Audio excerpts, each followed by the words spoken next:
Hello, welcome back to the Cultural Curriculum Chat podcast and Mrs. Edmonds Cultural Corner. If you are new to the channels, I am your host, Jeba Edmonds, and I am so excited that you're here today. We study all things multicultural educational resources and strategies for educators and community alike. So for our guest today, we have the author, Jamila Tompkins-Bigelow, and I'm going to give you a quick background about our author in the guest chair today. Jamila Tompkins-Bigelow is a Philadelphia-based author of popular educator recommended children's books. She is a two-time Muslim Bookstagram Picture Book Award winner, and she has earned the prestigious Walter Irma Black and Golden Kite Award honors for her work.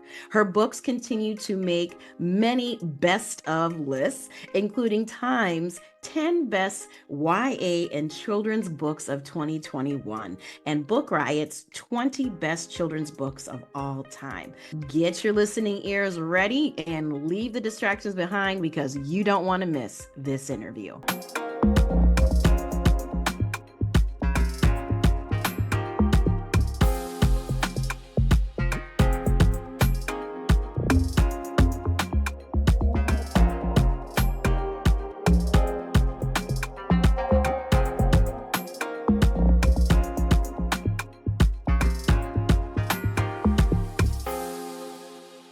Hello, everyone. Welcome back to the Cultural Curriculum Chat podcast and Mrs. Edmonds Cultural Corner.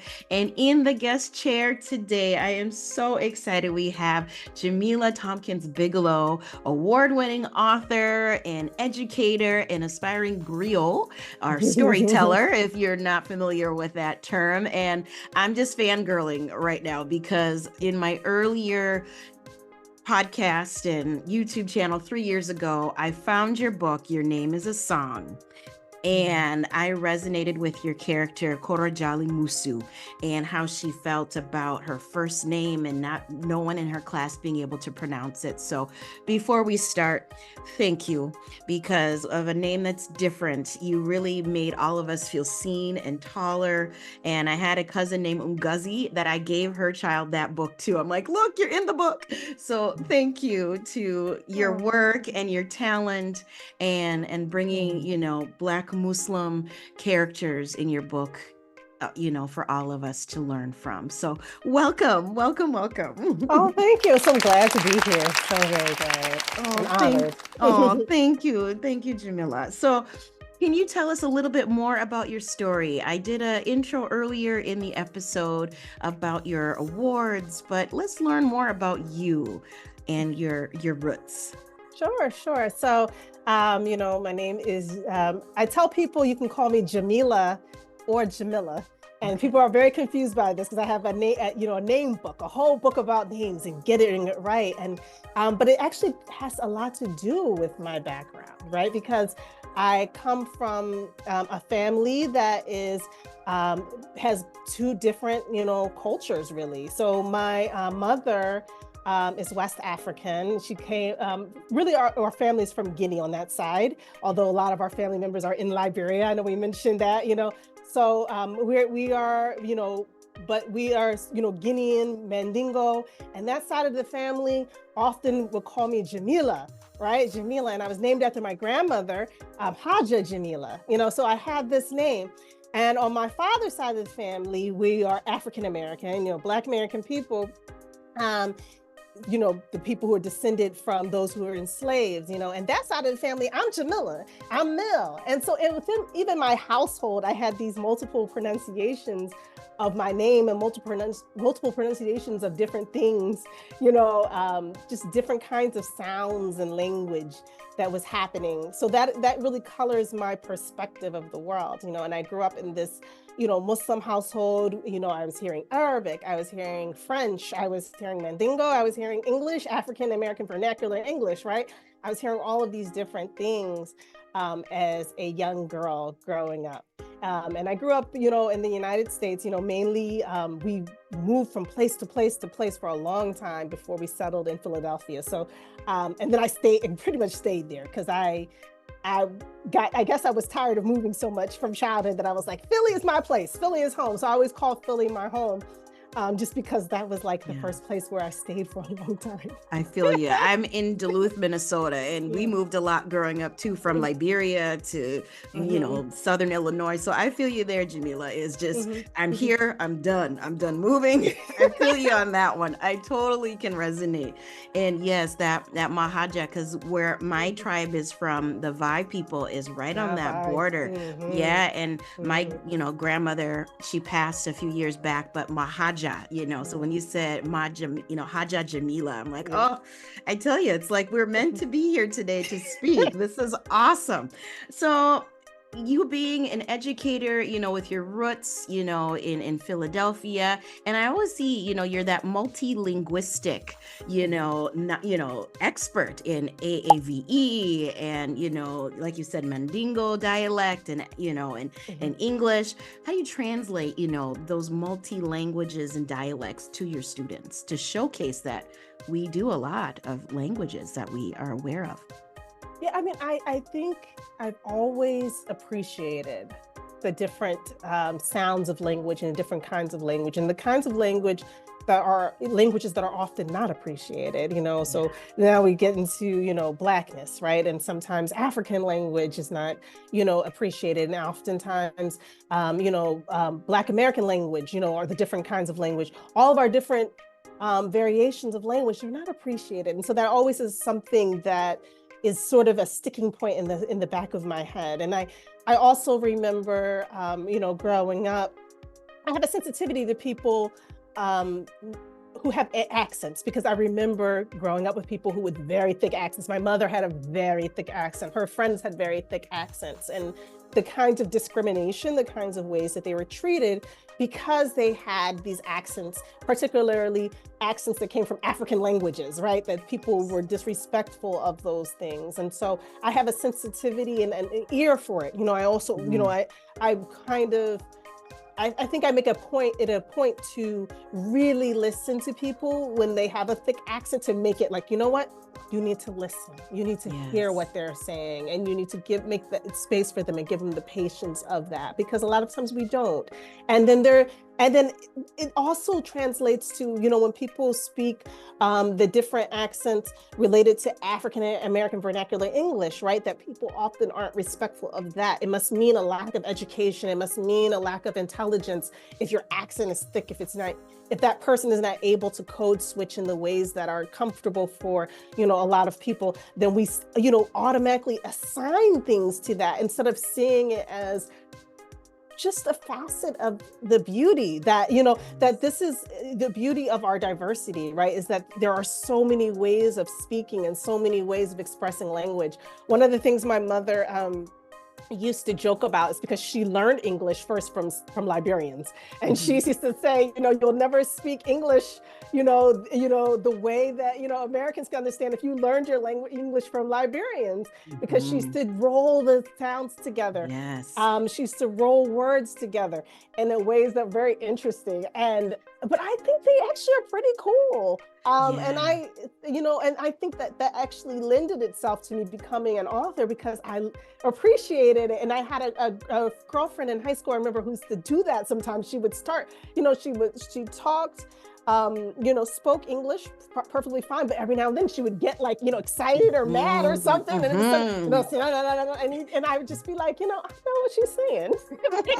I can sit back and listen and hear it and appreciate it. That there's a beauty to it in that diversity. There's not a reason to like slam it, like this is wrong or this English doesn't sound right, it's not proper. There's a beauty to it. So I think I try to, at least with students, to appreciate, to talk about the language. I remember when I used to teach Shakespeare, because I taught high school English, and I used to always start with the fact that there are so many variations of language, and we need to, and that this is a variation of English, right? And I would play the a woman speaking patois, Jamaican patois, and I would say, and I'd say, listen to her and just watch her, and you can figure out what she's saying, even if you don't know Jamaican patois. And it's very much the same as that English that was spoken by Shakespeare. We read it aloud. If we really hear those sounds and those rhythms, we start to pick up the elements that are the shared of our language, right?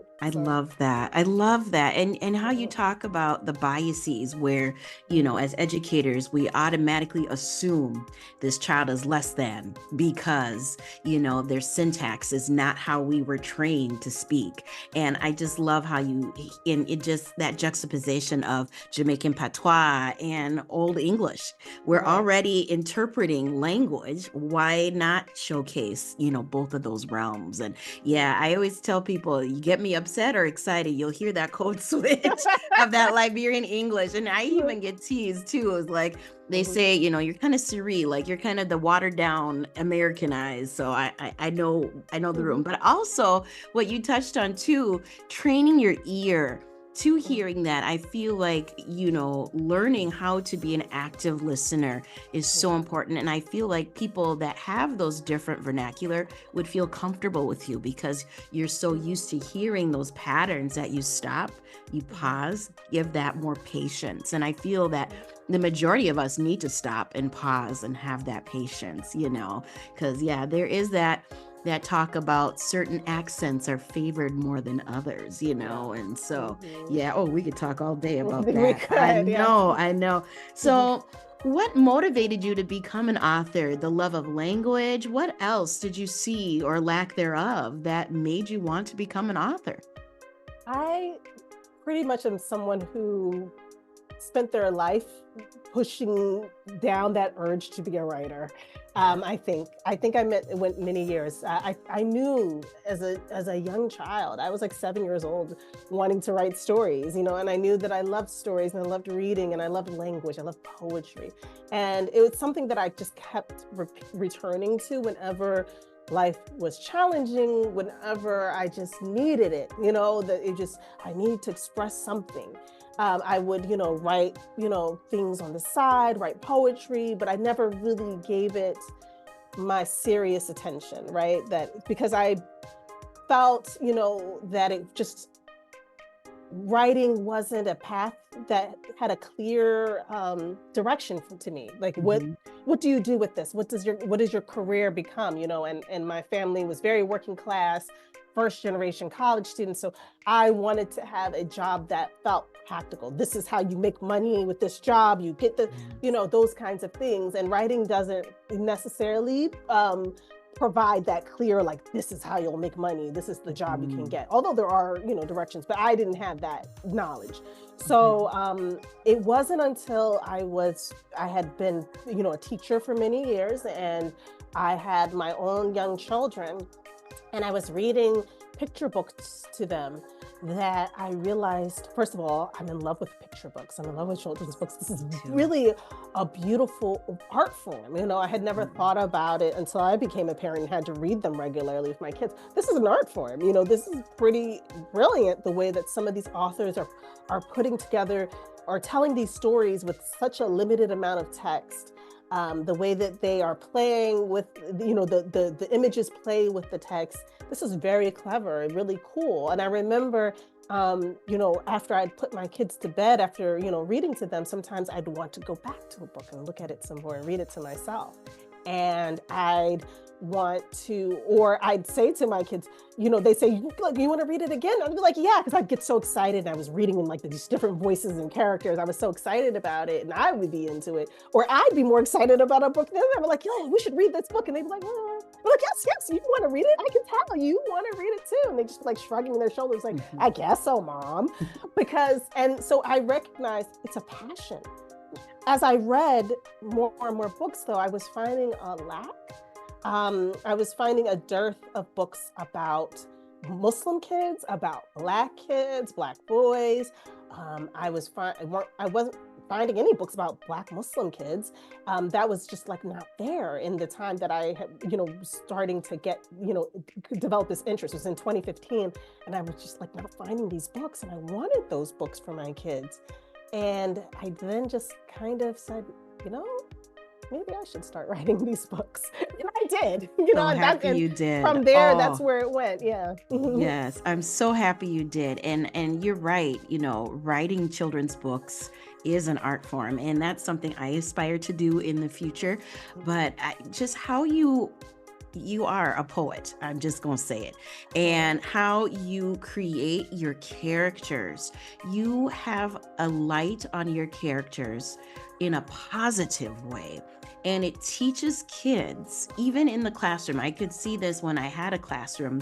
When I found your books was after I was done teaching. So I was like, oh man, that's why I started the podcast. And so you got to get her books, because you teach your characters in a way for educators to read about kids that are Black and Muslim. It teaches them that they exist. It teaches them their family dynamics in a positive way. So, you know, we'll talk more about Sister Friend in just a bit, but I just wanted to thank you for that, because your books of showing the rituals of families that you have a classmate, or even if you don't have a classmate that is Muslim, they can understand this is what their families do and hold dear. And I thank you how you interpret it. I thank you how you have names for them to practice, that you don't hear very often. And you, like I said, my dear, I was so excited to have you on the podcast, because I could hear you all day and go, okay, you know, Korjali Musu, and with your Sister Friend, what message do you want your educators to learn from Sister Friend? Because it talks about these two characters, Amina, and is it Sundas? Yes. And I really love how you write about how Amina is just tooling along. She's, you know, doing her own thing. And she's showing us that no one in her class looks like her. She's showing us that no one's, you know, bringing her in to play, but she's doing her own thing. And when she sees somebody that looks like her, that wears the hijab, and the reaction Sundas has, I could see other Black Muslim kids that have the hijab, their initial, you know, like back off kind of a thing. And how, you know, I don't want to give away too much because I want everyone to get this book, but you could see the lived experience of Black Muslim girls, especially, of how somebody declares, oh, you're Muslim, and that reaction of protection of themselves. So that's what I got out of this book. But tell me more. What do you want our educators to know when they're reading this story? Yeah. So this Sister Friend is a story that is semi-autobiographical, and it was a story that sort of gnawed at me, that I almost didn't want to tell it. It was kind of a challenging story, right? Because it was about a challenging time for me as a very young girl, and so I almost didn't want to tell it. And going to school visits and seeing students often in visits, you know, I visit a lot of schools, and often I will see a child who's sort of sitting apart from the others, who, for whatever reason, you can tell they're different in some way, right? It doesn't have to be different in the ways that I'm different, but they are different in some way, and they're not really being included. And so seeing that again and again was sort of gnawing at me to tell this story of, you know, really my first grade experience. My first few months of first grade, I remember going to this school where I was the only Black girl in my class, and no one would speak to me. And that was the first year that I recognized it. And it took me some time to get it, but I recognized, oh, they don't want to talk to me because I'm Black.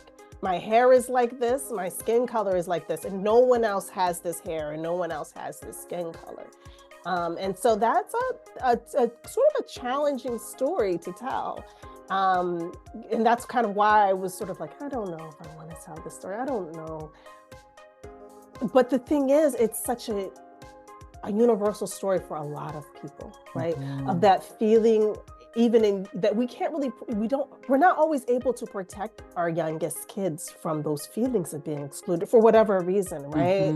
For race, for gender, for religion, for whatever things that are going on, you know, in their school, for disability, right? So it's a story that a lot of people have told me they could connect to because they had that experience. They knew what that was like to be the only whatever, right, in the class, and for everyone to make their personality, their identity about being the only, right? Yes. And one thing I didn't want to do was to make the story about the young girl, Amina, then proving to all of the others they should accept her, right? I didn't want to do that because that's kind of a trope that sort of happens a lot in children's books. It's just like, you know, accept, and then they become sort of the good guys in that scenario. I wanted, you know, her to, because a lot of times that's what happens is that we find people in our in groups, right? We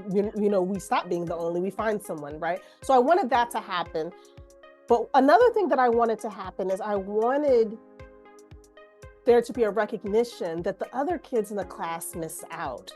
Yes. And so I am hoping that in conversations that teachers have with their students about the books, it's you know, that they are recognizing, that they're pointing out these kids are missing out on the fun they could have had with, you know, Sundas and Amina. Hopefully they will try to include those girls in their games, and they will try to, you know, make friends with those girls, and maybe they'll play their games, but they're missing out, right? There is an interesting point that Zora Neale Hurston, and I don't have the quote in front of me, but she used to say that, you know, discrimination, right, that it's not so much that it's taking away from her, is that, you know, white people are losing, you know, the out on having the experience of her presence, of her company, right? Like you lose out on something. So when you exclude someone, when you exclude a child, like, oh, well, this child, you know, has maybe, you know, they don't have both their legs, they have prosthetics or whatever like that. And you're like, I can't, you know, and so we're going to exclude them.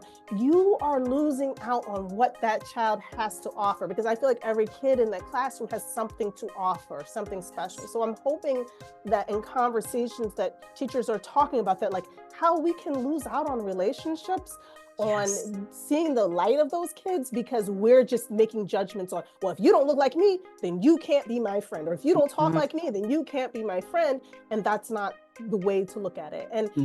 And I'm hoping that there's also recognition from teachers of who is not being included, right? So noticing, starting to notice who's being excluded and left out in the same way. Yes. Oh, I love that. And just how you said, you know, they got together and it's like, yeah, you missed out on that light, you know. And I think too, when you talked about in the book, some of the old guard of procedures that we have, you know, you got to be in that straight lunch line. And, you know, I did as an elementary school teacher, sit at your assigned seats, but then no one's, you know, conversing, no one's talking. And those are the things that we need to disrupt to get those lights of everyone, you know, in the classroom. I highly recommend that for our educators moving forward. But yeah, this is an amazing book. And when you write these books, Jamilah, how do you want even families to learn from you in these books? We talked about the educator hat. How about families that just pick up these books and read it to their kids at night? Any advice for them? Yeah, I mean, sure. I think, so one thing I'm hoping, I always start with the Black Muslim family, right? That is my like sort of center. And then I want it, you know, Tracy Sorrell, a Cherokee author, talks about this, the concentric circles, right? That you have, you know, this is, first we start with that child in mind, then we start going out to other kids who are excluded, or maybe Black kids or Muslim kids, you know, other kids who can relate to these experiences, who have, you know, and then all kids in general, right, that they can connect to it. And so when I think about families, I first am thinking about that family that needs that representation, right? That family, you know, when you think about Your Name is a Song, right? That family of a child who needs to know that their name is beautiful, right? And that there's lots of thought to it, and that it deserves to be sung, it deserves to be respected. So it starts with them first. And then I think I want families to then have conversations about, those things, right? Those differences. So even if you're not in the group, so if you have a name like, Amy, right? And your child has a name like Amy, right? But then having a conversation when you're reading a book like Your Name is a Song about, well, how do we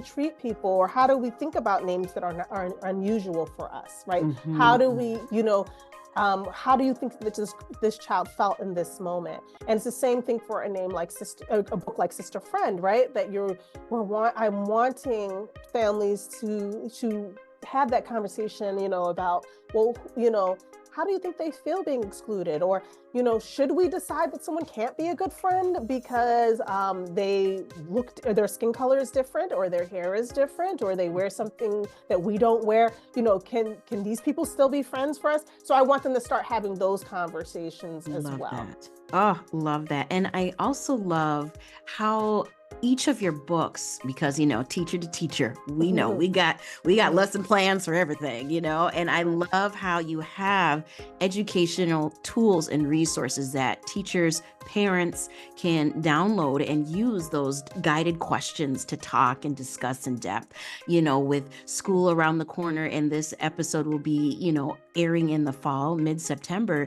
You can create these conversations to start. I love how the order of Your Name is a Song, how beautiful it is that you created. And then that Sister Friend is a perfect, element next. Okay, now we know our name and the beauty. Now, how do we make everyone feel like they belong and not miss out on their light?